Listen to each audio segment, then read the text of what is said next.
जय जय श्री राधा रमण, जय जय नवल किशोर,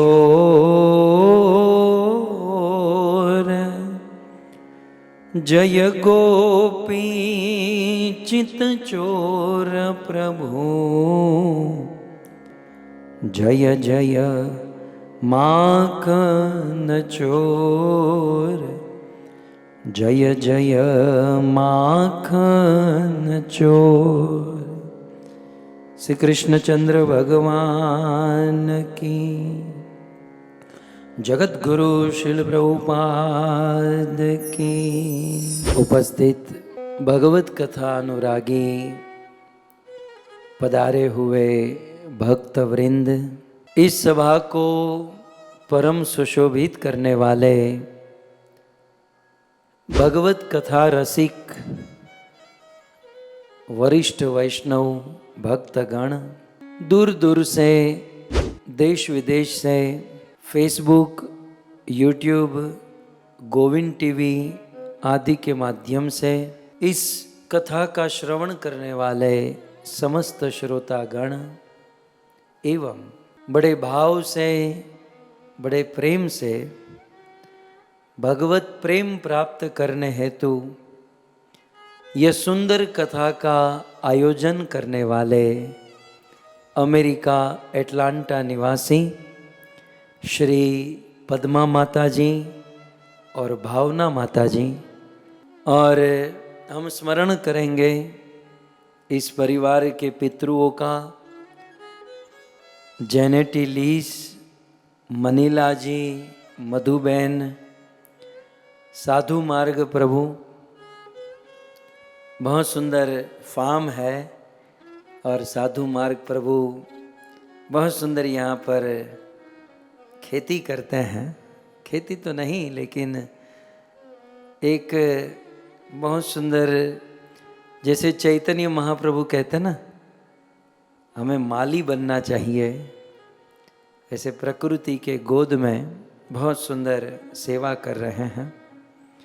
और भी इस परिवार के सदस्य बीजल, ली, जिज्ञा, जस्टिन, लीली हैं, इनकी ग्रैंड डॉटर, और भावना माता के धर्मपति मिनेश भाई और उनके सुपुत्र ओम और माधव, आप सभी भक्तों का श्रीमद् भागवत कथा में पुनः एक बार हार्दिक स्वागत एवं आप सभी भक्तों के चरणों में हमारा प्रणाम। राधे श्याम। श्रीमद् भागवत श्रुति फल भाग 2, भागवत श्रुति फल की कथा हम सब श्रवण कर रहे हैं। गत सत्र में श्रीमद् भागवत के 12वें श्रुति फल को हमने सुना। आइए श्रीमद् भागवत के 5म स्कंद के 14वें अध्याय के 46वें श्लोक में भागवत के 13वें श्रुति फल के विषय में निवेदन किया जा रहा है। श्रीमद् भागवत का 5म स्कंद गद्य में है। गद्य समझते ना, हम लोग भाषा पढ़ते थे ना, गुजराती, हिंदी, तो उसमें 2 चीज होती थी, गद्य और पद्य। गद्य माने पाठ, पद्य माने कविता। सो भागवत 99% पद्य में है, कविता में है। सुखदेव गोस्वामी ने भागवत को गाया है, लेकिन 5वें स्कंद में कुछ अध्यायों में सुखदेव गोस्वामी गाते नहीं हैं, बोलते हैं 5वें स्कंद में। बाकी सब स्कंद तो गाया गया है, तो ये गद्य में है। सुखदेव गोस्वामी बोलते हैं, यह इदम भागवत सभाजिता वदात गुण कर्मणो राजर्षे भरतस्यानुचरितम स्वस्तस्य यनमायुष्यम धन्यम यशस्वम स्वर्गापवर्ग्यम वानु शृणोति आख्याति अभिनंदति च सर्वा एवाशिष आत्मन आशास्ते न कांचन परत इति ही। समझ में आ गया? आ गया ना सब समझ में? सुखदेव गोस्वामी ऐसे ही कथा करते थे और परीक्षित, हाँ समझ में, परीक्षित को संस्कृत आती थी। सो हमें तो ये मूल भाषा जानते नहीं हैं, इसलिए इस मूल भाषा का ट्रांसलेशन, और केवल ट्रांसलेशन से भी काम नहीं होता, तो फिर उसका भावार्थ, उसका तात्पर्य, और तात्पर्य से भी बात नहीं बनती तो एग्जाम्पल, कुछ उदाहरण, कुछ इतिहास के साथ सुनाया जाता है। तो देखिए अब एक एक शब्द समझिए। पहले दूसरी लाइन में ये श्लोक जो है, दूसरी लाइन का अंतिम शब्द लेना पड़ेगा। भाषा बदलती है तो शब्द क्रम बदल जाता है, ये नाउन वर्ब जो है आगे पीछे हो जाते हैं। सो सर्वप्रथम अन्वयी के अनुसार लेना होगा, राजर्षे भरतस्य अनुचरितम। राजर्षि भरत, ये भरत कैसे थे? केवल राजा नहीं थे, राजर्षे, राज ऋषि थे। पहले के राजा के साथ साथ ऋषि भी हुआ करते थे। और उसकी एक थोड़ी सी झलक हमारे वर्तमान के भारत के प्राइम मिनिस्टर नरेंद्र भाई मोदी में देखने को मिलती है। राजा भी है, ऋषि भी है, इसे कहते हैं राज ऋषि। देश का शासन भी करना है और शास्त्र को भी फॉलो करना है, राज ऋषि। योगी जी को भी ये कहा जाएगा राज ऋषि। खैर, तो यहाँ तो भरत जी के विषय में कहते हैं, भरत जी कैसे हैं? तो दूसरी लाइन में आप देखिए, राजर्षे, कौन? भरत। सो राजर्षे भरतस्य, भरत का, भरतस्य माने राजा भरत का, राज ऋषि, ऐसे भरत का अनुचरितम। अब भरत का चरित्र तो समझ में आता है कि राजर्षि भरत का चरित्र, लेकिन अनुचरितम माने उस चरित्र को बार बार सुनना। अनुचरितम माने श्रीमद् भागवत के पंचम स्कंद में महाराज भरत के चरित्र को सुखदेव जी ने जो सुनाया है, उस चरित्र को एक बार नहीं, अनुचरितम, बार बार सुनना होगा। कई बार कुछ लोग कहते हैं ना, अब भागवत एक बार सुन ली तो दूसरी बार सुनने की क्या जरूरत है? भोजन भी आप एक बार कर ले तो दूसरी बार खाने की क्या जरूरत है? दिन में 10 बार खाते हैं। जैसे भोजन खाने से शरीर को पोषण मिलता है, वैसे भागवत सुनने से आत्मा को पोषण मिलता है।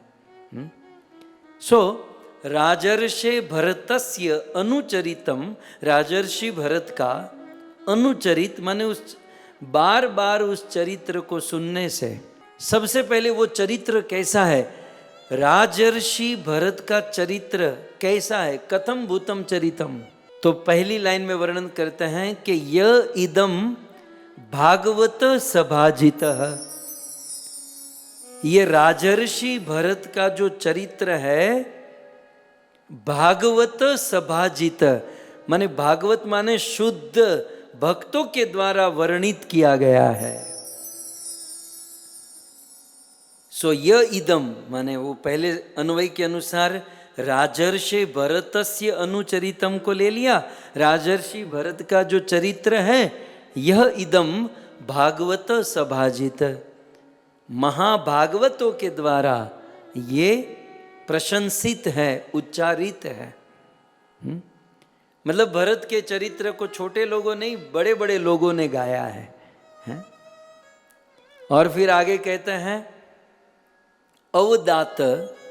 दूसरी लाइन में आप देख सकते हैं कि सभाजित, फिर कहते हैं अवदात। अवदात माने पवित्र। राजर्षि भरत का चरित्र कैसा है? पवित्र है। क्या पवित्र है? तो कहते हैं अवदात गुण। राजर्षि भरत के जितने भी गुण हैं वे सारे गुण पवित्र हैं, और अवदात कर्मणो, उनके जितने भी कर्म हैं वो कर्म भी पवित्र है। सो अवदात गुण कर्मणो, जिसके गुण और कर्म पूर्ण पवित्र है, ऐसे राजर्षि भरत का चरित्र है। ओके, काम की बात तीसरी लाइन में, इस राजर्षि भरत के चरित्र को सुनने का फल क्या है? किम फलम, क्योंकि बिना फल के तो हम कुछ करते ही नहीं है ना, है ना। सैलरी कितनी मिलेगी तब तो जॉब ज्वाइन करते हैं, प्रॉफिट कितना मिलेगा तब तो बिजनेस शुरू करते हैं, तो बिना फल के हम थोड़ी ना कुछ करते हैं। सो कथम भूतम किम फलम, राजा भरत का चरित्र सुनने का फल क्या है? और हम लोग फल की ही कथा कर रहे हैं। तो तीसरी लाइन में कहते हैं स्वस्तयनम, राजर्षि भरत के चरित्र को सुनने से स्वस्तयनम, जीवन में स्वस्ति प्राप्त होती है। माने स्वस्ति माने कल्याण, हमारा जीवन कल्याणमय बन जाता है। पुराने जमाने में जहाँ तक मुझे याद है, हमारी माँ रोज सुबह जग कर, वो हमारा दरवाज़ा होता है ना, घर का मेन दरवाज़ा, उस दहलीज के ऊपर वो स्वस्तिक बनाती है, फिर लगती है लाभ शुभ, और फिर भगवान के चरण। तो खास करके हम लोग दहलीज पर स्वस्तिक बनाते हैं। अब तो वो सब चला गया, इतना टाइम किसके पास, वो स्टिकर लगा देते हैं और स्टिकर भी चलते फिरते उसका रंग भी निकल जाता है। सो वास्तव में हमारे जीवन में स्वस्तिक, यहाँ तीसरी लाइन में लिखते हैं ना स्वस्तयनम, हमारे जीवन में स्वस्ति कब होगा? ये ब्राह्मण लोग स्वस्ति वाचन करते हैं। स्वस्ति माने कल्याण। राजर्षि भरत के चरित्र को अनुचरितम सुनने से जीवन में स्वस्ति होगा। राजा भरत का चरित्र, अब बोलने के लिए मैं राजा बोल रहा हूं, लेकिन है क्या? राज ऋषि, मतलब राजर्षि भरत का चरित्र स्वस्ति, कल्याणकारी है। फिर आगे क्या है? स्वस्ति आयुष्यम, राजर्षि भरत का चरित्र आयुष्यम, आयुष्य देने वाला है। ये आपने देखा होगा, पिछले श्रुति फल में भी आयुष्य की बात आई थी। एतद्य शृणुयात राजन राज्ञाम हर्यपित आत्मनाम, कल याद है कुछ कल का? आयुर्धनम यशः स्वस्ति, तो कल भी आयुष्य की बात आई थी। उसके पहले भी भागवत के जितने भी श्रुति फल हैं उसमें आयुष्य की बात अवश्य आती है। और बात भी सीधी है, ये भागवत कथा कुछ ऐसी है, आप जितने देर तक भागवत सुनते हो उतना टाइम यमराज की किताब में दर्ज नहीं होता है। मान लो आपका जीवन 100 साल का है, उसमें 50 साल भागवत सुने तो आप 150 साल जीओगे, क्योंकि जितने साल आपने भागवत सुना वो आपकी उम्र में गिनती में नहीं आएगा। जितनी घड़ी हम भागवत सुनते हैं उतनी घड़ी आयुष्य में गिनती नहीं होती। और इसलिए बार बार इन चरित्रों में कहा जाता है कि स्वस्ति अयनम आयुष्यम, तो ये चरित्र आयुष्य देने वाला है। और क्या देता है? धन्यम, राजर्षि भरत का चरित्र हमें धन्य बना देता है, धन्य धन्य कर देता है, भाग्यशाली बना देता है, या धन्य माने धन की वृद्धि करा देता है। और क्या? यशस्यम, आप तीसरी लाइन में देख सकते हैं, यशस्यम हमारे यश की वृद्धि करता है, फेम बढ़ा, लाइक, वो फेसबुक में ना वो लाइक बहुत बढ़ा देता है ये चरित्र सुनने से। यशस्यम, यश बढ़ा देता है। और फिर स्वर्गीयम, राजर्षि भरत का चरित्र स्वर्गीयम, स्वर्ग प्राप्ति कराता है। और फिर अंत में कहते हैं केवल स्वर्ग ही नहीं, अपवर्गीयम, राजा भरत का चरित्र अपवर्गीयम, अपवर्ग की प्राप्ति कराता है।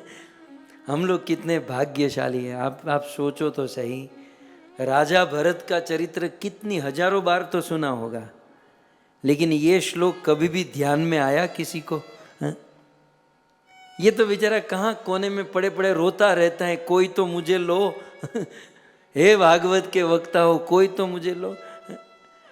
लेकिन धन्य है आप लोग समय निकालते हो और आपका समय भागवत के इन गुह्य श्लोकों पर सुनने में बीतता है। ये जीवन का वास्तविक सदुपयोग है। तो स्वर्गीयम केवल स्वर्ग ही नहीं, अपवर्गीयम, अपवर्ग माने मोक्ष, वैकुंठ, मुक्ति को प्राप्त कराता है राजर्षि भरत का चरित्र। ओके, ये तो हो गया। राजर्षि भरत का चरित्र स्वस्थयनम, कल्याण देता है, आयुष्य देता है, धन देता है, यश देता है, स्वर्ग देता है और अपवर्ग देता है। समझ में आया? लेकिन इस चरित्र को करना क्या है? खाना है, पीना है, मतलब करना क्या होगा? तब चौथी लाइन में कहते हैं अनुशृणोति। इस चरित्र को शृणोति नहीं, देखो शृणोति नहीं कहा, अनुशृणोति माने इस चरित्र को बार बार सुनना होगा। वाह, वाह माने अथवा, ये पहले वाह लिखा है ना, ये वाह के दो अर्थ हैं, एक तो अथवा और दूसरा वो बूढ़े होने के बाद पाँव में पगमा वाह था ना, तुम्हारे बहन वाह थे वाह। सो वाह माने अथवा संस्कृत है, वाह। अनुशृणोति माने इस चरित्र को करना क्या है? सुनना है। अनुशृणोति माने बार बार सुनना है। वाह माने अथवा आख्याति, या तो इस चरित्र को सुनो या आख्यायस्ति, या इसे सुनाओ। तो इस चरित्र को सुनने वाला और सुनाने वाला मतलब अपना नंबर भी लगा हुआ है। प्रायः तो आप लोगों का ही नंबर लगता है। कथा सुनने वाला फलाना, कथा सुनने वाला ढिमका, कथा सुनने वाला मतलब बोलने वाला केवल मरता ही रहे। लेकिन यहाँ अपना नंबर लग गया है, आप देखो। हाँ? चौथी लाइन में वानु शृणोति और फिर आख्यास्यति। शृणोति माने सुनने वाला और आख्यायस्ति माने व्याख्या करने वाला, सुनाने वाला। ठीक है? तो करना क्या है? सुनना है या फिर सुनाना है। तो कोई लोग कहे कि भाई न तो सुनने का टाइम है न सुनाने को आता है, तो फिर क्या करें?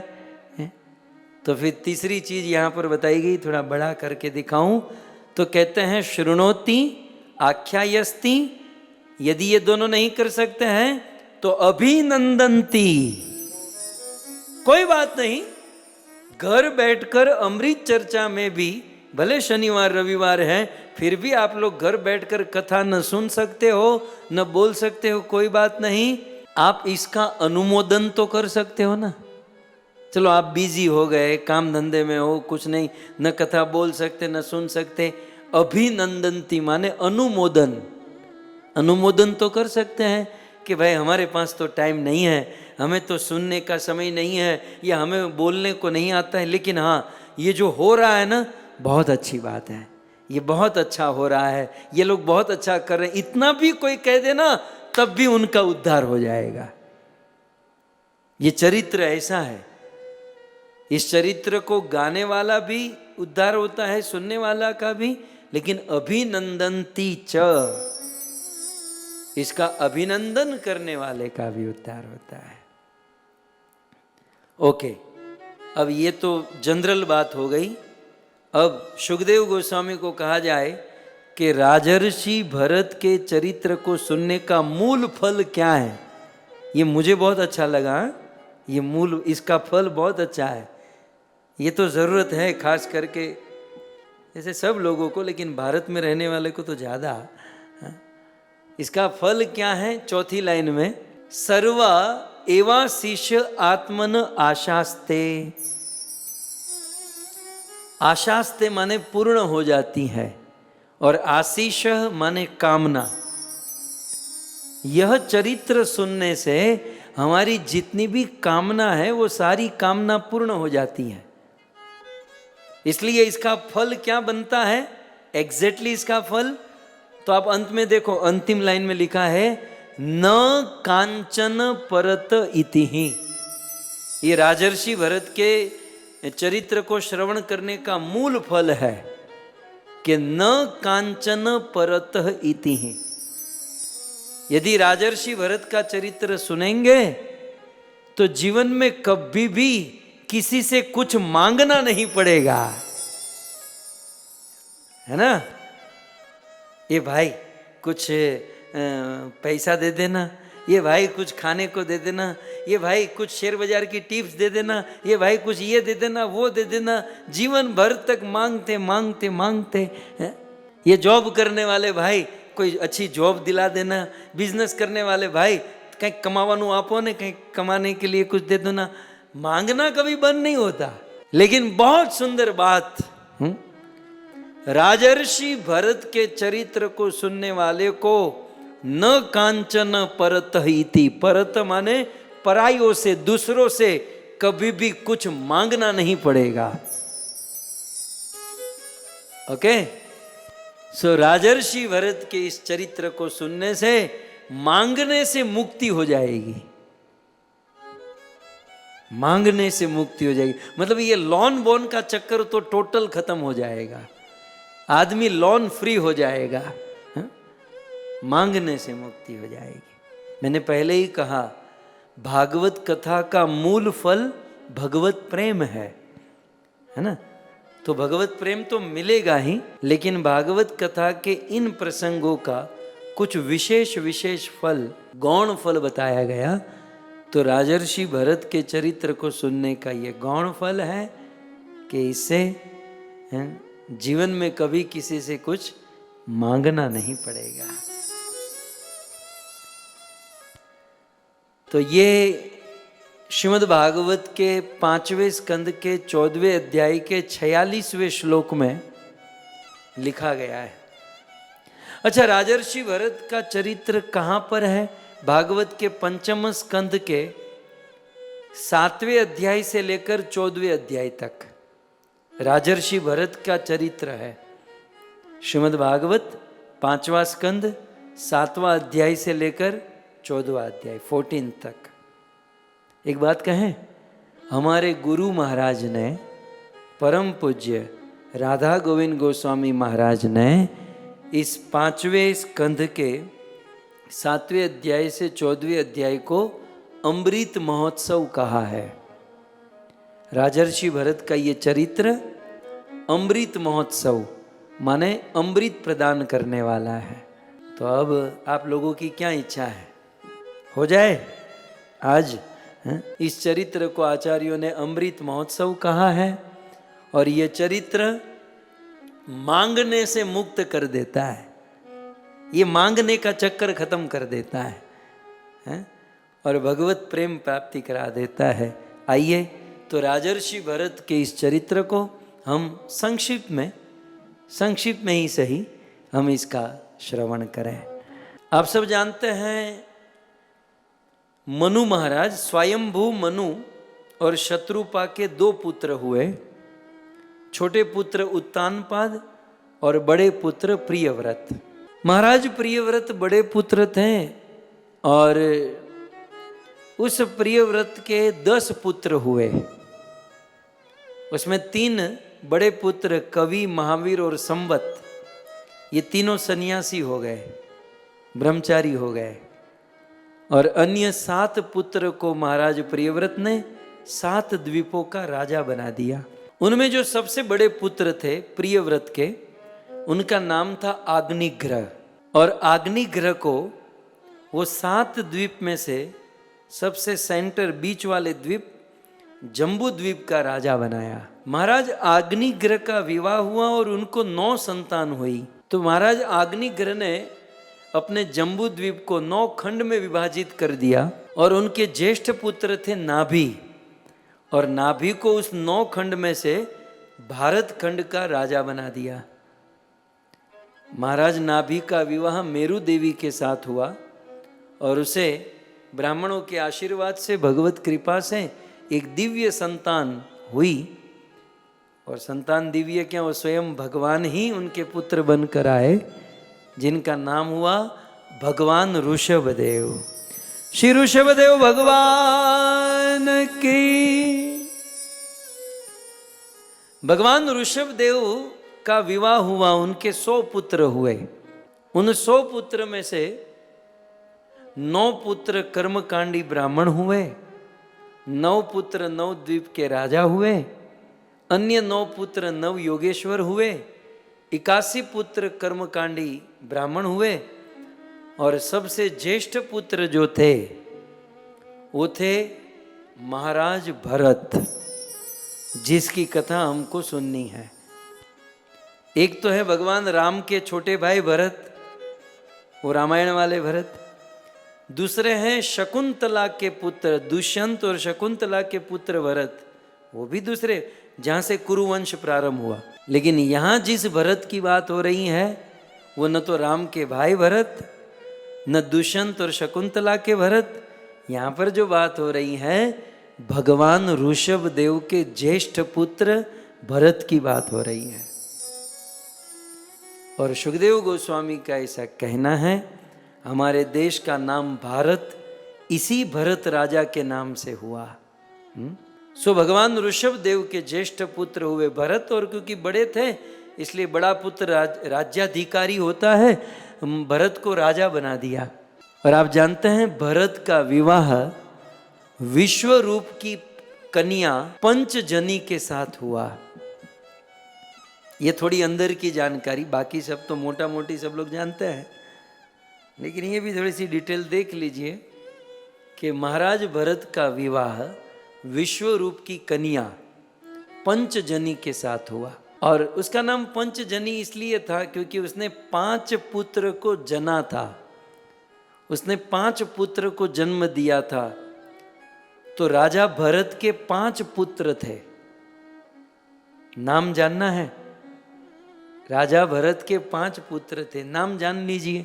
पहला पुत्र सुमति, दूसरा पुत्र राष्ट्रभृत, तीसरा पुत्र सुदर्शन, चौथा आवरण और 5वां धूम्रकेतु। इस प्रकार राजा भरत के 5 पुत्र, पंचजनी नाम की पत्नी है और ये 5 पुत्र हैं। इसका मतलब ये हो ना, हमारी तरह घर गृहस्थी वाले हैं, पूरी जंजाल को साथ में लेकर चल रहे हैं, और एक बहुत बड़े देश के पूरे भारत के राजा है। लेकिन महाराज भरत के विषय में वर्णन है, उसने शासन बहुत अच्छा किया। कैसा शासन किया? महाराज भरत रोज अपने राज्य में यज्ञ करते थे, और ऐसा यज्ञ करते थे, ऐसा यज्ञ करते थे जिसमें हजारों लाखों लोग एकत्रित होते थे। हमने गुरुदेव के वचन याद आ रहे हैं, वो सब्जी और दाल और सब बनता था ना, वो कैसे बनता था? धरती में बहुत बड़ा खड्डा किया जाता था, और उस खड्डे में ही सब्जी और दाल कई लीटर, 1000 लीटर, कई किलो भोजन सामग्री बनती थी। और बड़े बड़े देवता भी उस यज्ञ में आते थे। तो पूछा कि यज्ञ क्यों करते थे? तो राजा भरत का यज्ञ करने के पीछे कारण यही था, सत्संग। कि यज्ञ करूंगा तो साधु संत आएंगे, साधु संत आएंगे तो सत्संग होगा, और सत्संग होगा तो भगवान की कथा होगी। इसका अर्थ यह हुआ कि राजर्षि भरत रोज अपने राज्य में भागवत कथा का आयोजन करते थे। अब यहाँ पर आपके लिए जानकर, यदि आप राजा हो आप में से कोई राजा है? आजकल राजाशाही चली गई, ये नेतागिरी आ गई। यदि आप नेता हो, है कोई नेता? नहीं। यदि आप किसी संस्था के लीडर हो, ये तो हो सकता है। यदि आप किसी संस्था के प्रेसिडेंट हो, मैनेजर हो, लीडर हो, ये भी राजा का ही अंश माना जाता है। यदि आप कहीं ना कहीं किसी फैमिली के, किसी संस्था के, किसी समाज के लीडर हो, और आप चाहते हो कि आपके आश्रय में कुछ लोग हैं वो शांति से, सुख से, प्रेम से रहे, तो महाराज भरत से ये सीख लीजिए कि अपने स्थान में रोज कथा और कीर्तन का आयोजन कीजिए। मैं आपको गारंटी के साथ कहता हूं, यदि आप लीडर हो, नेता हो, राजा हो, मतलब आपके आश्रय में कुछ लोग हैं और आप रोज कीर्तन करो, रोज कथा करो, रोज लोगों को प्रसाद खिलाओ, कभी क्लेश नहीं होगा, कभी झगड़ा नहीं होगा, कभी कोई प्रॉब्लम नहीं होगा। प्रॉब्लम तो तब शुरू होती है जब कथा नहीं होती है। प्रॉब्लम तो तब होती है जब कीर्तन नहीं होता है। राजा भरत जो है ना, इस बात को भली भांति जान चुके थे कि भाई मुझे अपना कल्याण चाहिए, लोगों का कल्याण चाहिए, तो मुझे ये करना है। सुनकर और देखकर बड़ा दुख होता है कि आजकल बड़े बड़े मंदिर तो बन गए, लेकिन मंदिर भी 4 दीवारों से बने हैं, जहां कोई कथा नहीं, कोई कीर्तन नहीं, और फिर उस मंदिर में केवल पॉलिटिक्स और केवल क्लेश और केवल झगड़े ही बचते हैं। मंदिर, ये बड़े बड़े पूजनीय स्थान संसार में शांति लाने के लिए बनाए जाते हैं, लेकिन वह मंदिर ही एक क्लेश और झगड़े का कारण बन जाता है। क्यों? क्योंकि उन मंदिरों में, उन धर्म स्थानों में निस्वार्थ भाव से न कथा होती है, न कीर्तन होता है, न प्रसाद खिलाया जाता है। अरे भाई, रेस्टोरेंट में जाते हैं ना, आजकल भौतिक रेस्टोरेंट में जाते हैं तो पहले भोजन कराते हैं, बाद में पैसा मांगते हैं। लेकिन आजकल बड़े बड़े धर्म स्थानों में पहले पैसे, पहले टिकट कटाओ, कूपन लो और बाद में प्रसाद मिलता है।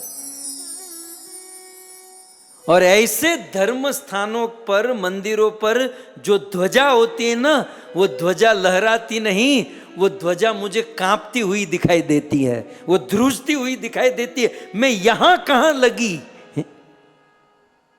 धर्म की ध्वजा लहरानी चाहिए। ये धर्म स्थान ऐसे हैं, यदि आप मेहनत करो, अच्छे भाव से काम करो, तो ये देश और दुनिया देने के लिए ही बैठी है। संसार, देश, समाज सब लोग देना चाहते हैं, लेकिन आजकल धर्म स्थान, देव स्थानों की स्थिति भी बड़ी करुण हो चुकी है। ये बड़े बड़े स्थान लोगों को भगवत कथा देने के लिए हुए, कीर्तन देने के लिए हुए, प्रसाद देने के लिए हुए। प्रसाद का अर्थ होता है कृपा, और कृपा बेची नहीं जाती, कृपा बांटी जाती है। यदि धर्म स्थान है, अपने आप को मंदिर और ये सब मानते हो, तो उसे, उस प्रसाद को बेचो नहीं, बांटो। लेकिन क्या करे, कलयुग की दारुण स्थिति है। ये राजर्षि भरत का चरित्र हमें ये सिखाता है। ये महाराज भरत कूपन नहीं काटते थे, वो रिसीप बुक लेकर नहीं बैठते थे। राजा भरत बिल्कुल मुक्त भाव से लोगों को बुलाते थे, आइए आइए मेरे राज्य में आइए, यहाँ सत्संग हो रहा है, कथा सुनिए, प्रसाद पाइए।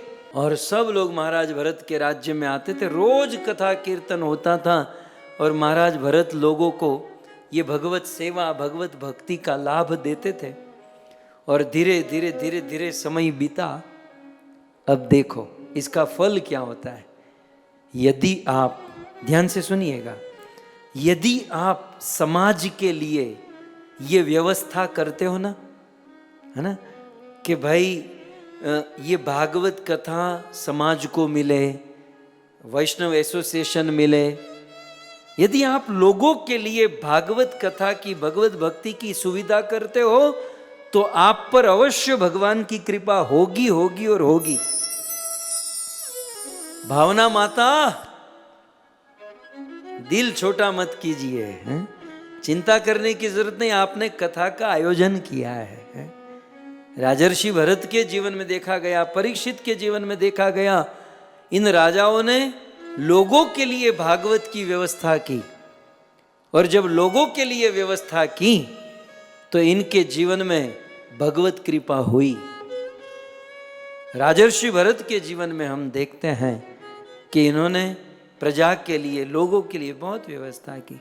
ऐसा वर्णन है कि कथा, कीर्तन और प्रसाद के द्वारा और क्या चाहिए, यही सबसे बड़ी पार्टी है। यही सबसे बड़ा उत्सव है, एंजॉय है। राजर्षि भरत रोज ये करते थे।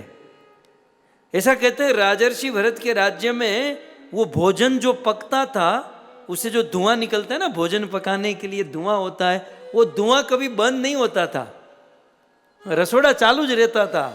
भोजन पकने का वो शुरू ही रहता था, एक पंगत, दो पंगत, पंगतें कभी खत्म नहीं होती थी।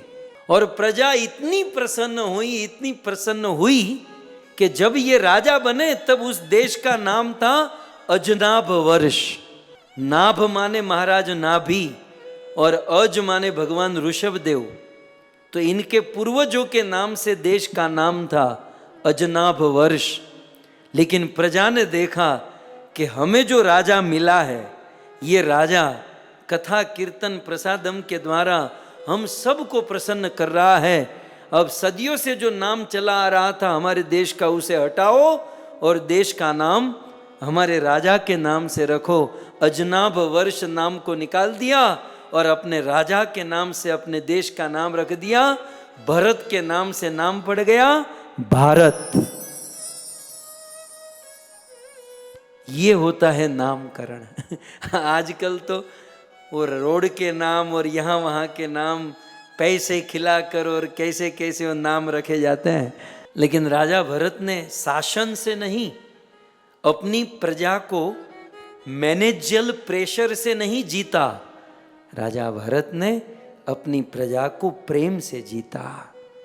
एक लीडर, एक गुरु, एक शासन करने वाले को सीखना चाहिए कि मेरे आश्रय में जो है उसे मेरा रुतबा, मेरी पोस्ट पोजीशन से कंट्रोल नहीं करना है।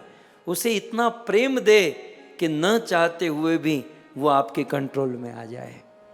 तो प्रजा ऐसे राजा भरत के अनुशासन में रहती थी, बड़ी प्रसन्न रहती थी। और धीरे धीरे समय बीता और राजा भरत ने ऐसा काम किया, लोगों के आशीर्वाद से महाराज भरत के जीवन में जवानी में ही वैराग्य आ गया। जवानी में ही वैराग्य। ये वैराग्य जो है ना, वो कोई पंखे का रेगुलेटर होता है वैसा नहीं होता, ऐसे स्विच पाट दिया तो वैराग्य आ गया। जीवन में कुछ ऐसा कार्य करे, कोई ऐसी सेवा करे और साधु संतों की कृपा और आशीर्वाद होता है, तब वैराग्य आता है। मैं वैराग्य ले लूंगा, मैं कल से वैराग्य ले रहा हूं, ऐसा कोई वैराग्य नहीं आता। और आ भी जाता है तो वो मरकट वैराग्य होता है 2-5 दिन के लिए। राजर्षि भरत को अपनी सेवा और कर्म से साधु संतों की कृपा हुई और जवानी में ही वैराग्य हो गया। वैराग्य तो वैराग्य, कैसा वैराग्य हुआ जानते हैं? मलवत। सुखदेव गोस्वामी ने शब्द का प्रयोग किया मलवत। जैसे मल त्याग करके आदमी उस स्थान पर 1 सेकंड भी बैठता नहीं, वो उस स्थान को छोड़ देता है।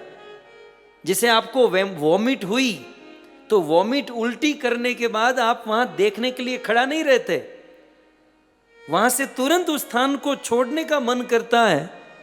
उसी प्रकार महाराज भरत को अपने संसार के प्रति वैराग्य हो गया, दृढ़ वैराग्य हो गया।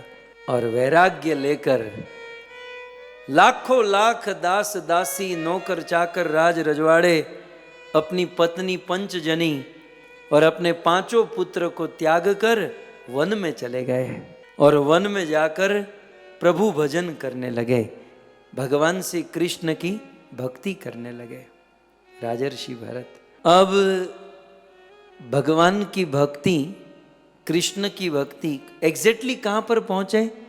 हरिहर क्षेत्र। हरिहर क्षेत्र आज नेपाल में पड़ता है।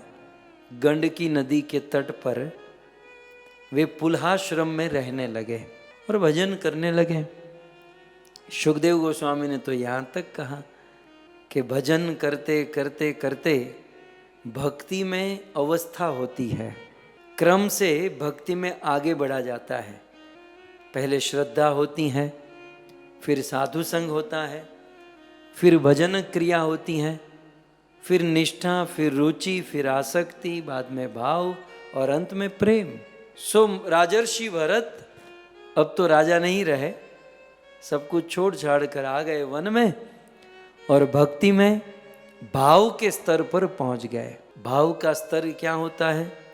सुखदेव गोस्वामी ने वर्णन किया कि जब महाराज भरत भगवान के नाम का स्मरण करते थे, उनके आंखों से अजस अविरत अश्रु की धारा बहने लगती थी। जब वो भगवान का नाम लेते हैं तो उनकी वाणी गदगद हो जाती थी।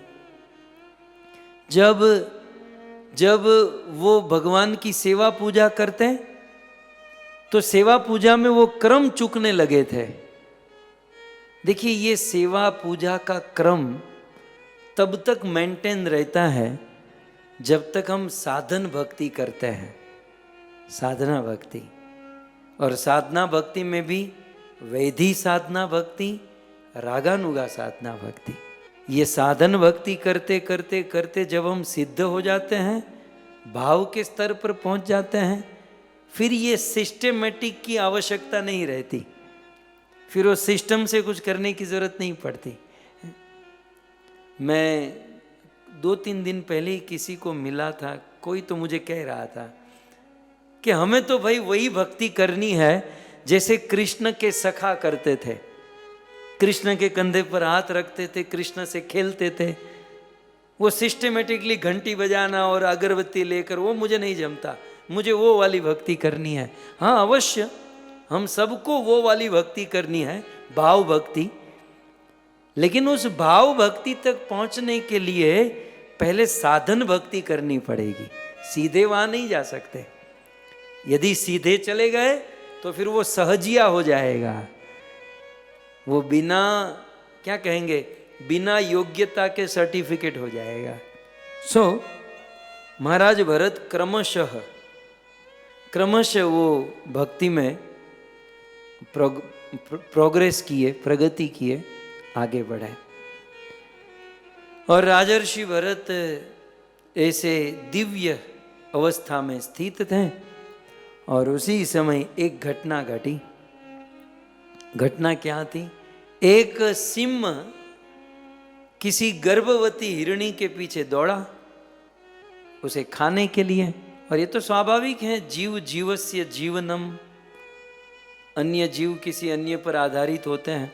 तो गर्भवती हिरणी अपनी जान बचाने के लिए भाग रही थी, सिंह उनके पीछे पीछे। बीच में गंडकी नदी थी, सोचा कि मैं इसे कूद जाऊंगी, बच जाऊंगी। जैसे ही गंडकी नदी पार की, उनके गर्भ से उस हिरण का जन्म हो गया। वो पानी में गिर गया और सिंह आगे चलकर उस हिरणी को खा गया।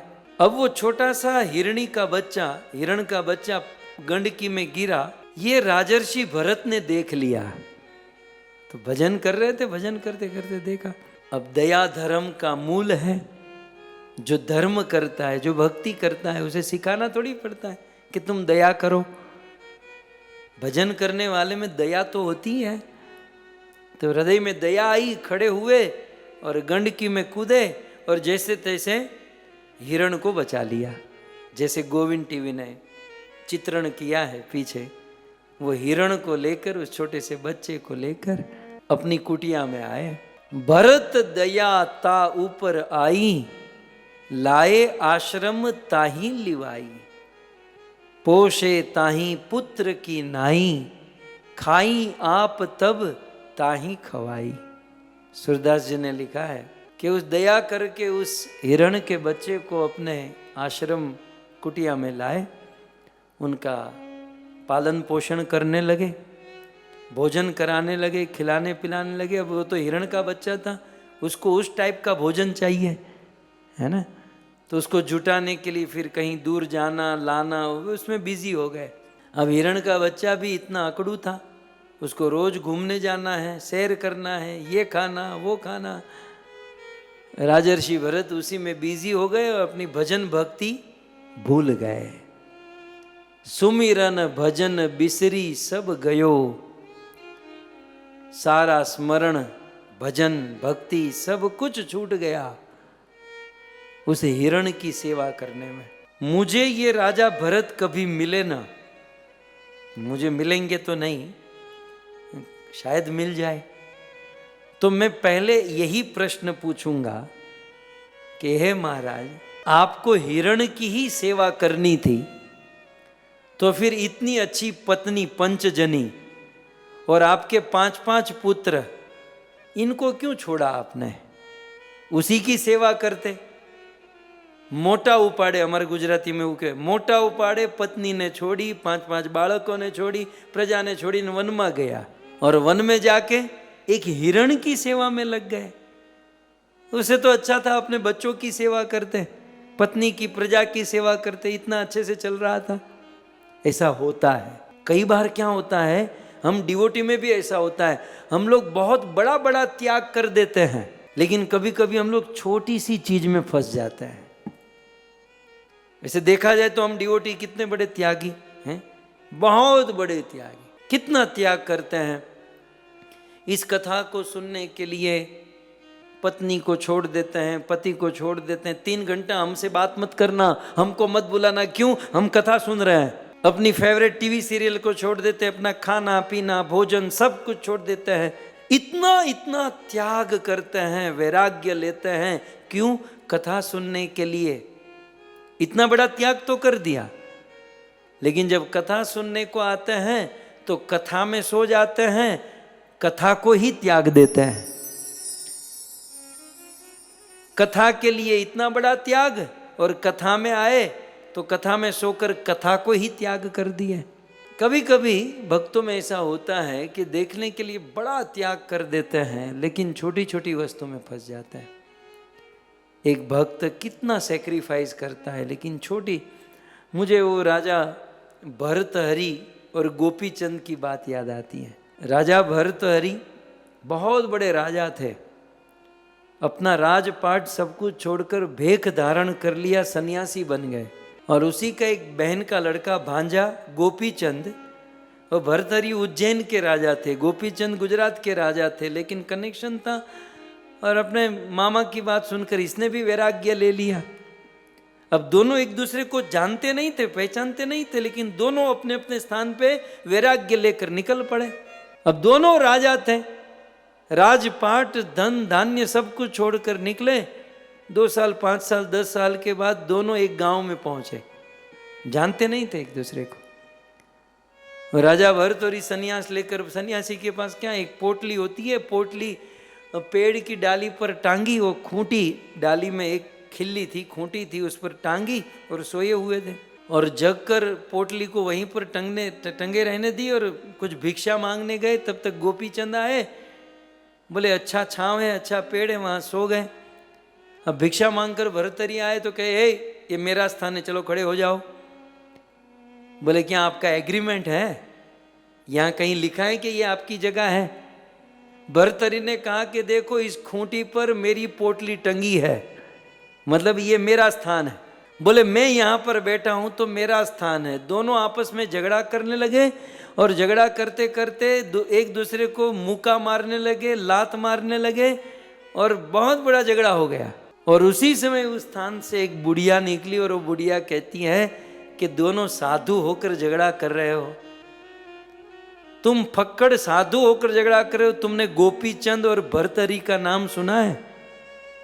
वो राजा भर्तहरि, वो राजा गोपीचंद अपना राज रजवाड़ा सब कुछ छोड़कर वैराग्य लेकर वन में चले गए, और तुम लोग साधु वैरागी होकर एक खूंटी के लिए झगड़ा कर रहे हो। और दोनों मन में सोचे, यार हम ही तो गोपीचंद और भर्तहरि है, और हम लोग इतना बड़ा त्याग किए और एक खूंटी में फंस गए। कभी कभी डिवोटी की ऐसी हालत होती है। भक्त लोग बड़ा बड़ा त्याग करते हैं, लेकिन मान सम्मान में फंस जाते हैं, अपनी प्रतिष्ठा में फंस जाते हैं, कहीं ना कहीं छोटी वस्तुओं में फंस जाते हैं। राजा भरत इतना बड़ा त्याग करके वन में आए, भक्ति करके भाव के स्तर पर पहुंचे, और आज एक हिरण की आसक्ति में फंस गए। 2-5 दिन हिरण की सेवा करके छोड़ देते, फंस गए। गुरुदेव कहते हैं कि राजा भरत से गलती क्या हो गई जानते हैं? गलती ये हो गई कि उसे भक्ति करनी चाहिए, वो अच्छा काम कर रहे थे, लेकिन उसे अमृत चर्चा में आ जाना चाहिए था। अमृत चर्चा में भक्तों के एसोसिएशन में यदि भक्ति करते तो कोई तो कहता, महाराज ये क्या गड़बड़ कर रहे हो, ये क्या गलती कर रहे हो, कोई तो उसे रोकता। लेकिन भरत अकेले भक्ति कर रहे थे। एकांत में अकेले में भक्ति करने में खतरा है, रिस्क है। इसलिए 2-5 डिवोटी को मिलकर एसोसिएशन में, संघ में, संकीर्तन की महिमा है, संघ में भक्ति करनी चाहिए। हिरण में फंसे। एक दिन क्या हुआ, हिरण खो गया। खो गया तो खो गया, जहां से आया था वहां चला गया। लेकिन भरत तो बस उसी के पीछे पागल, मेरा हिरण कहाँ गया, हिरण कहाँ गया, हा हिरण, हा हिरण, हा हिरण। उस हिरण को खोजने में न भूख न प्यास न खाने की सुध बुध, सब भूल गए। और कहते हैं कि हिरण नहीं मिलने पर उस भरत के प्राण निकल गए और मरते समय उनका मन उस हिरण में लग गया, रह गया। इसलिए यम यम वापि स्मरण भावम त्यजन तंते कलेवरम। कृष्ण गीता में कहते हैं, मरते समय जैसी हमारी मन की स्थिति होती है, अंतमति सो गति। मरते समय जैसी मति होती है ऐसी गति होती है। मरते समय हिरण में मन फंस गया, अतः दूसरा जन्म हिरण का हुआ, हिरण बने। लेकिन भक्ति किए थे ना, भक्ति के कारण पूर्व जन्म की याद थी। मन में बड़ा अफसोस हो रहा था कि मैंने बहुत गलत किया। अब हिरण का शरीर, न भजन भक्ति कुछ नहीं कर सकते। और एक दिन उसी गंडकी में गिरकर आत्महत्या कर लिए।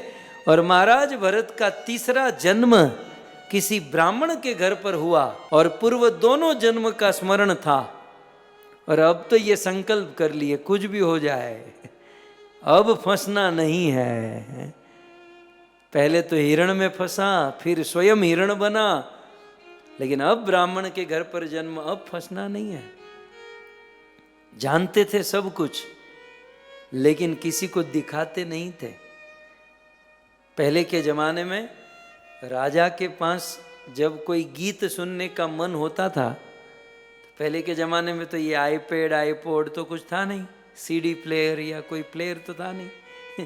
तो राजा अपने मंत्री को भेजते, जाओ हमारे राज्य में जो अच्छा गाता है उसको उठा कर लेकर आओ। तो जो अच्छा गाने वाला होता था बेचारे को राजमहल में बिठा देते और रात दिन गवाते, गवा गवा के मार डालते। तो फिर एक कहावत हो गई, नीत गीत गाए हो, यदि अच्छा गाना गाएंगे तो दरबार में बंद हो जाएंगे। इसलिए अच्छा गाना जानते भी हो तो उसे प्रकट मत करो, अंदर ही रखो। राजर्षि भरत ने ये नीति अपनाई कि जानते सब कुछ हैं, लेकिन प्रकट करेंगे तो कहीं ना कहीं फंसेंगे। आप अच्छी सेवा जानते हो तो आपको मैनेजमेंट में फंसा देंगे, अच्छा बनाना जानते हो तो बनाने में फंसा देंगे, कहीं ना कहीं संसार में फंसोगे। इसलिए बुद्धिमान व्यक्ति वो है कछुआ की तरह अपने गुणों को छिपा कर रखता है। भरत ने ऐसा किया। इनके 4 भाई थे, हैं? इनके पिताजी ने सोचा कि मेरे लड़के को पढ़ाऊं, लेकिन क ख ग घ में क से आगे ही नहीं बढ़ पाए। कुछ लोग होते हैं मेरे जैसे, ABCD सीखने जाते हैं, A फॉर एप्पल से आगे ही नहीं बढ़ पाते, वो BCDE पर तो पहुंच ही नहीं पाते। ये बेचारे ऐसा ही हुआ। सोचा गायत्री मंत्र सिखा दूं तो कम से कम गायत्री पाठ करके ब्राह्मण है अपना जीवन चला लेगा। तो ओम भू भुव स्वः बोलने गए, ओम ओम ही ठीक से नहीं बोल पाए। पिताजी की मृत्यु हो गई। अन्य भाइयों ने कहा कि ये फोकट की रोटी तोड़ रहा है, इसको एक काम करो दुकान पर बिठा दो, कम से कम दुकान तो चलाएगा। ये भरत को दुकान पर बिठाया, जो भी आते माल देते, पैसा नहीं लेते। ऐश करो मौज करो, उठाओ सब आपका ही है, ले लो। साधु हृदय भाइयों ने सोचा ये तो लॉस कराएगा, इसको दुकान से उठाओ, क्या करे इसका, इसको एक काम करो, ये कुछ काम का नहीं है। ऐसे ही लोग मानते हैं। जो भजन करता है ना, दुनिया वाले लोग सोचते हैं ये कुछ काम का नहीं है, लेकिन दुनिया वाले को ये ज्ञान नहीं है कि तुम्हारे परिवार में ये एक डिवोटी है ना, उसके भाग्य से ही तुम लोग कमा रहे हो और तुम लोग खा रहे हो। गलती से भी उस एक भक्त का अपराध कर दिया ना, ये पूरा परिवार सब कुछ नष्ट भ्रष्ट हो जाएगा। इसलिए कभी भी किसी डिवोटी को, किसी भक्त को अंडर एस्टिमेट मत कीजिएगा। आपके कुटुंब में, आपके परिवार में यदि आप लोग भक्ति न कर सको कोई बात नहीं है, तो अपना अपना कर्म है। लेकिन यदि परिवार में कोई लड़का, कोई लड़की, कोई बहू, कोई बेटी, कोई भजन भक्ति कर रही है, उसे रोकना मत, उसको छेड़ना मत, नहीं तो ऐसा एक दिन दोष लगेगा कि जो भी है सब कुछ खत्म हो जाएगा। ऐसा देखा, इतिहास साक्षी है। ये लोग ने सोचा कि ये कुछ काम का नहीं है, एक काम करो, इसे है ना खेत में खड़ा कर दो। हम लोग भारत में खेत में वो स्टेच्यू खड़ा रखते हैं ना, वो स्टेच्यू होता है, उस पर एक दो लकड़े होते हैं, उसे बांध देते हैं, ऊपर मटका रखते हैं और आदमी के कपड़े पहना देते हैं। हवा के कारण वो कपड़े हिलते हैं तो पशु पक्षियों को लगता है कि कोई आदमी खड़ा है, तो वो फसल की सुरक्षा होती है। बोले और किसी काम का नहीं है, वो स्टेच्यू के रूप में इसको खड़ा कर दो। स्टेच्यू के रूप में खड़ा कर दिया। इसको देखकर कोई पशु पक्षी आता नहीं था, फसल की रक्षा होती थी। तो ये बुलाते थे, अरे भाग क्यों रहे हो, राम जी की चिड़िया, राम जी का खेत, खावरी चिड़िया, भर भर पेट, आओ आओ खाओ, ये सब आपका ही है, उठाओ। इस प्रकार से भरत जी का ये चरित्र है। लोग इनको जड़ कहने लगे थे, तो जड़ जैसा है, इसको कोई बुद्धि नहीं है, जड़ है, इसलिए इसका नाम हो गया जड़ भरत। एक्चुअली वो जड़ नहीं थे, इसका ज्ञान जो है ना उस दिन प्रकट होगा जब राजा रहुगण के साथ सामना होगा।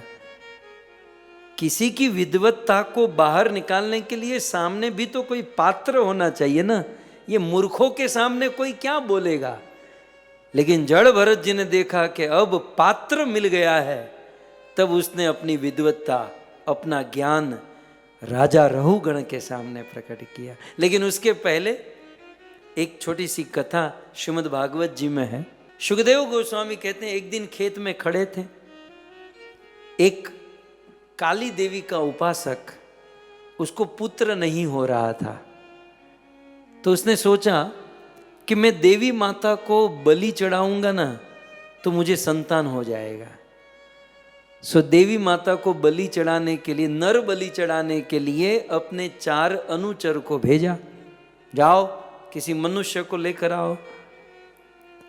तो वो 4 काली देवी, वो डाकू का सरदार था, वो अपने अनुचर को भेजा और चारों अनुचर एक मनुष्य को लेकर आ रहे थे, और जैसे तैसे वो मनुष्य वहां से भाग गया, उसे पीछा छुड़ा कर भागा। सोचा कि अब क्या करें, सरदार हमको डांटेंगे, बोले खोजते यहाँ से कोई मिल जाए। जड़ भरत जी खेत में खड़े थे, दोनों हाथ फैलाकर, बोले ये आदमी है, इसको उठा के लेके जाते हैं। जड़ भरत के पास गए, चलो तुम्हारी बलि चढ़ानी है। अब ये तो किसी को मना ही नहीं करते थे, चलो भाई तुम मेरे से तुम्हारा कुछ फायदा हो रहा है, तुम्हारे साथ चलते हैं। और ये चारों तो मन ही मन में प्रसन्न हो रहे थे कि वो जो पहले को पकड़ा था वो तो बिल्कुल पतला था, ये बहुत मोटा है, काली देवी को बलि चढ़ाएंगे तो देवी भी प्रसन्न हो जाएगी इसका मांस खाकर। ये भजन करने वाले बहुत मोटे होते हैं, हट्टे गट्टे होते हैं, ये भजन नहीं करने वाले, चिंता करने वाले ही सूखे पतले बारीक होते हैं। बाकी जिसको भक्ति चढ़ गई है उसका रूप बदल जाता है। जड़ भरत को लेकर गए काली माता के मंदिर में। डाकू के सरदार ने कहा कि वाह बहुत अच्छा आदमी लेकर आए हो, काली देवी खुश होगी, एक काम करो इसको खिलाओ पिलाओ, इसको स्नान कराओ, माथा पर तिलक कराओ, और सब कुछ किया और काली देवी के सामने लाया गया। काली देवी के सामने एक खांचा था, उस खांचे में जड़ भरत के मस्तक को रखा और डाकू के सरदार ने हाथ में चमचम चमचम चमकती तलवार उठाई और 1 2 3 करके जड़ भरत के मस्तक को काट कर बलि देना ही जा रहे थे। काली देवी मन में सोचती हैं कि ये तो गड़बड़ हो रही है। काली देवी सोचती कि मेरे इष्ट, मेरे आराध्य कृष्ण है, विष्णु है, और ये विष्णु का भगत है, और आज उसकी बलि मेरे सामने, ये कभी हो नहीं सकता। वैष्णो देवी विष्णु के भक्त की बलि कैसे ले सकती है। जब इस प्रकार से वो काली देवी का उपासक हाथ में तलवार लेकर जड़ भरत के मस्तक को काटने जा रहा था, उसी समय काली देवी अपनी मूर्ति फोड़कर प्रकट हो गई। काली देवी की अनुचर्या प्रकट हो गई और उस डाकू के हाथ से तलवार उठाई और डाकू की सारी सेना का विध्वंस कर दिया, उस डाकू को भी मार दिया। और जड़ भरत के सामने दोनों हाथ जोड़कर कहती हैं कि मुझे क्षमा कर देना। ये मेरे भक्त को मैंने कभी नहीं कहा है कि मुझे तुम बलि चढ़ाओ। मैं एक माँ हूं और एक माँ किसी जीव की हत्या कैसे कर सकती है?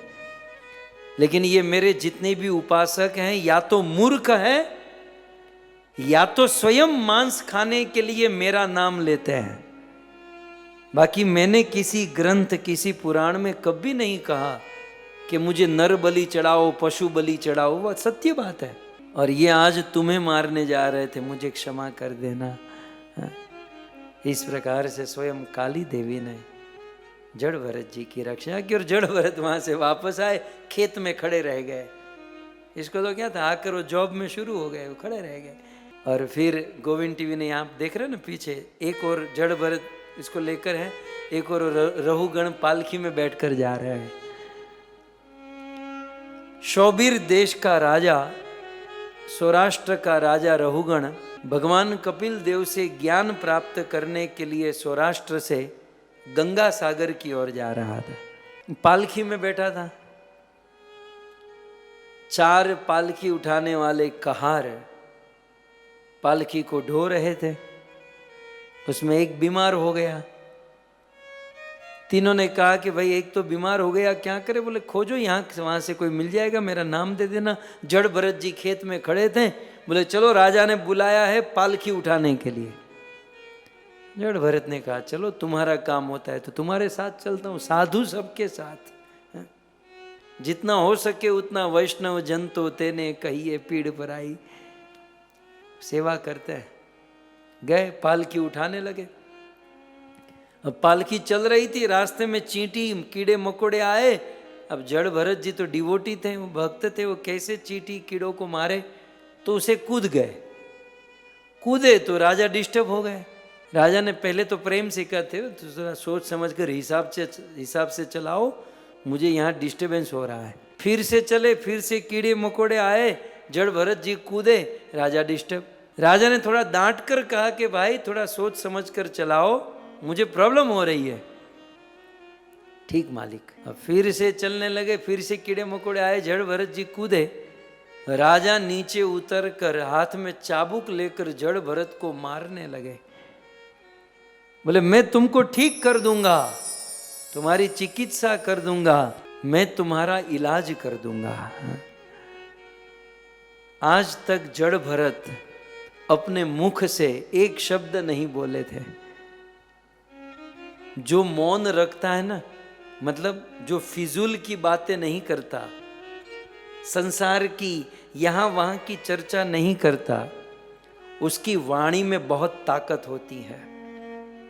उसकी वाणी का ओजस, उसकी वाणी का तेज बहुत होता है, जो जड़ भरत में था, क्योंकि वो संसार की चर्चा वार्ता नहीं करते थे। और आज जब एक पात्र उनके सामने आया तो जड़ भरत जीवन में प्रथम बार कहने लगे कि राजन तुम किसको मारोगे? मुझे मारोगे? सच कहूं तो तुम मुझे मारकर भी नहीं मार सकते। क्यों? क्योंकि आत्मा कभी नहीं मरती। नैनम छिदंती शस्त्राणी, कोई शस्त्र आत्मा को काट नहीं सकता। अग्नि आत्मा को जला नहीं सकती, वायु आत्मा को सुखा नहीं सकती, और पानी आत्मा को भिगो नहीं सकती। तुम मुझे क्या मारोगे? और तुम मेरा इलाज करने चले हो। इलाज तो तुम अपने मन का, दिमाग का कराओ। मेरा इलाज करोगे, अपने दिमाग का इलाज करो। हम 10-10 दिन से बिना खाए पिए तुमको उठाकर चल रहे हैं, हमें कोई प्रॉब्लम नहीं है। और आप इस पालकी में बैठे हो और आपको बड़ी प्रॉब्लम हो रही है। ये प्रॉब्लम आपके दिमाग में है, आपके मन में है। आप अपने मन का इलाज कराओ। जड़ भरत जी ने कुछ ही देर में बहुत सुंदर फिलोसॉफी, सिद्धांत की बातें की। राजा रहुगण तो पानी पानी हो गए। सबसे पहले जड़ भरत जी को पूछते हैं कि आप हो कौन? आप ये पालकी उठाने वाले कोई कारीगर तो नहीं हो। आप कौन हो? पहले तो मैं ये जानना चाहता हूं, कोई आप ब्राह्मण तो नहीं हो? क्योंकि बात तो आप बहुत ऊंची कर रहे हो। आप कृपया करके बताओ क्यों? क्योंकि मैं राजा रहुगण, नाहम विशंके सुरराज वज्रात। मैं रहुगण इंद्र के वज्र से नहीं डरता हूं, न त्रिशूलात, मैं शिव जी के त्रिशूल से भी नहीं डरता हूं, न यमस्य दंडात, मैं यमराज के दंड से भी नहीं डरता हूं, न अग्नि अर्क सोम, मैं किसी से नहीं डरता। राजा रहुगण यदि किसी से डरता है, शंके विषम ब्रह्म अवकूल मानात, मैं डरता हूं तो वैष्णव अपराध से डरता हूं। महाराज, कहीं आप वैष्णव तो नहीं हो? कहीं मुझसे वैष्णव अपराध तो नहीं हो गया? यदि मुझसे आप वैष्णव हो और मुझसे वैष्णव अपराध हो गया, तो जीवन भर इस अपराध से मैं मुक्त नहीं हो पाऊंगा। मुझे क्षमा कर दीजिएगा। आप कौन हो? जड़ भरत कहते हैं कि तुमने राजा भरत का नाम सुना है? वो राजा भरत जो पूरी धरती के बादशाह हुआ करते थे, पंचजनी के पति? बोले हाँ। बोले वो मैं ही हूं। अब राजा भरत के, अब भरत तो दुनिया के राजा थे और रहुगण तो एक स्टेट के राजा थे, और जब इन्होंने कहा कि वो राजा भरत मैं हूं, तो ये तो उनके चरणों में गिर गए। बोले आप तो चक्रवर्ती सम्राट इस अवस्था में? तब इन्होंने अपनी सारी कथा सुनाई, और अंत में रहुगण को कहते हैं कि रहुगण, तू ये सोचता है कि अपना घर छोड़ देने से भगवान मिलेंगे? केवल कोरी तपस्या करने से भगवान मिलेंगे? नहीं नहीं रहुगण, रहुगणेत तपसा न याति, केवल कोरी तपस्या से भगवान नहीं मिलते। न छंदसा, केवल ब्रह्मचर्य व्रत का पालन करने से भी भगवान नहीं मिलते। न निर्वपणात गृहात, गृहस्थ आश्रम छोड़ देने से भगवान नहीं मिलते। तो फिर भगवान कैसे मिलते हैं? जड़ भरत जी ने कहा, विना महत पाद रजोभिषेक, जब तक राम और कृष्ण के शुद्ध भक्त के चरणों की रज से अपना अभिषेक नहीं कर लोगे, जब तक कृष्ण के शुद्ध भक्त की कृपा प्राप्त नहीं करोगे ना, तब तक भगवान नहीं मिलेंगे। महत कृपा चाहिए रहुगण, महत कृपा चाहिए। रहुगण समझ गए कि इससे बड़ा महत साधु संत मुझे कहीं नहीं मिलेगा। रहुगण आगे नहीं गए, जड़ भरत जी को ही अपना गुरु बनाया, उन्हीं से ज्ञान ग्रहण किया और फिर वहीं से वापस लौट गए। सो इस प्रकार से ये राजर्षि भरत की कथा है। प्रथम जन्म राजा के रूप में, दूसरा जन्म हिरण के रूप में, और तीसरा जन्म ब्राह्मण के वहाँ जड़ भरत के रूप में। इस कथा को यदि कोई सुनेगा तो न कांचन परत इति, जीवन में कभी भी किसी के सामने हाथ नहीं फैलाना पड़ेगा। न कांचन परत इति, जीवन में कभी भी किसी से कुछ मांगना नहीं पड़ेगा। है? तो राजर्षि भरत की इस कथा को सुनकर अपने जीवन को धन्य करना, ये हम सब भक्तों का कर्तव्य जो आज हमने किया। आप सभी भक्तों ने बड़े धैर्य से इस कथा का श्रवण किया। आप सभी भक्तों का धन्यवाद, और विशेष धन्यवाद इस कथा के आयोजक श्री पद्मा माता, भावना माता और इनका परिवार। आपके सहयोग से आज हम सब ने यह सुंदर कथा का श्रवण किया। धन्यवाद। आइए जय जयकार के साथ हम आज के सत्र को विराम करें। ग्रंथराज श्रीमद् भागवतम महापुराण की, श्री कृष्णचंद्र भगवान की। निताय गौर प्रेमानंदे। जय जय श्री राधे, जय जय श्री राधे, जय जय श्री राधे।